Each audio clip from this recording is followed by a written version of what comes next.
sobre os micro-organismos. O que é isso? Esses seres que a gente não enxerga, mas que estão aí por toda parte. A gente tem alguns micro-organismos que são ruins, que eles nos causam doenças. Tem outros que eles só estragam os alimentos e tem aqueles que são bons. Sim, tem os bons e que nos ajudam em alguns produtos. Inclusive a fazer cerveja, olha só. Fazer pão, tenho certeza que todo mundo já comeu pão. Queijos, quantos queijos a gente encontra aí no mercado que a gente vê que são verdinhos, que tem umas coisas diferentes, que são produzidos com auxílio de micro-organismos. Isso aí, então tem os bons, mas aqui a gente está falando dos micro-organismos ruins, principalmente os que causam doenças. E aí a gente começa falando de 5 coisas que esses micro-organismos ruins adoram para se multiplicar. Primeira delas, vamos ver? Água. Isso, então pensa aí na tua produção, pensa aí no teu espaço, aonde que tem água. E os alimentos, eles normalmente possuem bastante água na composição. Ou seja, se a gente comparar um alimento seco, vamos pensar aí em um arroz, e um alimento que é perecível, por exemplo, um requeijão, o que dura mais? O arroz dura mais, porque ele não tem água, ele não tem um desses fatores que os micro-organismos amam. E em relação à água também, o que a gente tem que pensar é sobre os nossos utensílios, os nossos apoios lá na produção. Daqui um pouco, sabe aquele vãozinho que a gente tem nos talheres, que às vezes fica um restinho de comida ali, que tem água, umidade? Ou a tábua de corte, né? Ali dentro, além de alimento, tem aquela umidade, tem aquela água. Ali também podem se desenvolver vários micro-organismos. Segunda coisa que eles amam, temperatura. Por isso que é tão importante a gente descongelar os alimentos da maneira correta e não sob temperatura ambiente. A gente manter os alimentos ou refrigerados ou congelados. Nunca alimentos refrigerados sob temperatura ambiente. Isso porque tem uma temperatura ideal, que varia de 0 a 5 graus para alimentos refrigerados, acima de 60 graus para alimentos quentes e abaixo de menos 18 para alimentos congelados. Fora dessas temperaturas, a chance do micro-organismo se desenvolver é altíssima. E qual que é a temperatura normalmente que fica aí na tua cozinha ou na tua área de produção? É bem provável que ela fique aí nessa faixa entre 15 graus até 40 graus, se tiver muito calor, e é onde os micro-organismos mais vão se multiplicar. E o terceiro fator que os micro-organismos amam são os nutrientes. O que é isso? É o alimento. Nós, como seres vivos, nós precisamos de alimentos para a gente se manter, para a gente ter energia, para trabalhar, para fazer nossas atividades.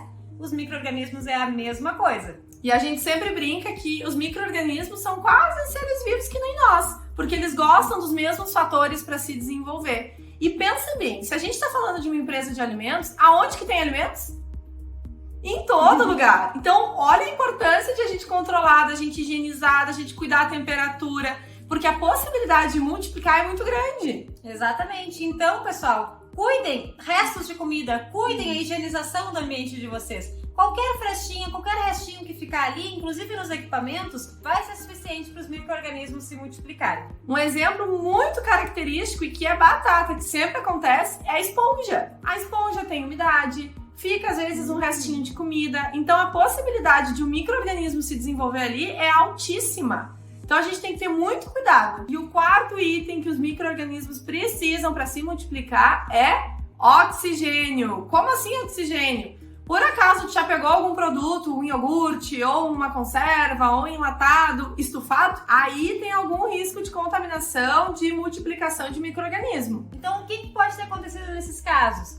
Esse ambiente estava sem oxigênio, e aí teve alguma batida, a lata amassou e começou a entrar oxigênio ali dentro. E os micro-organismos se multiplicaram, liberaram gases e não tinha para onde ir esse gás, e aí estufou. Então cuidado, porque os micro-organismos, no geral, eles gostam e eles precisam de oxigênio. Tem os que não se multiplicam, mas são muito raros. Então cuida, porque aí tenho certeza que tem ar, que tem oxigênio, né? Então é mais um fator para os micro-organismos se multiplicarem. E é justamente por esse fator que o vácuo começou a ser utilizado, para a gente eliminar, retirar todo o oxigênio ali de dentro e impossibilitando a multiplicação de micro-organismos. E o último e quinto fator, então, que os micro-organismos amam é o tempo. Como assim tempo? Então, quanto mais tempo eles ficarem expostos a esses fatores que eles amam, mais eles vão se multiplicar e mais rápido isso vai acontecer. E como assim, gurias? Dá um exemplo para vocês. A gente utiliza aí na empresa um presunto, certo? O presunto ele tem que ser refrigerado.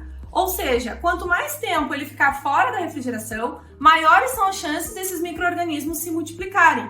Então a gente sempre trabalha com uma faixa, um limite de tempo fora da refrigeração, que não pode passar de 30 minutos. Isso aí, um exemplo de um cliente nosso que a gente teve um antes e um depois, uma transformação, foi o seguinte: uma pizzaria de rodízio, eles deixavam todos os ingredientes em cima da mesa por toda a noite, a uma temperatura super alta, muito quente porque tinha um forno ali junto, e toda a noite ficavam montando pizzas. Isso tá errado. O que a gente fez? A gente implementou um sistema ali de pista fria, ou seja, um sistema que refrigera todos os ingredientes que estão ali, evitando assim que eles ficassem à temperatura ambiente.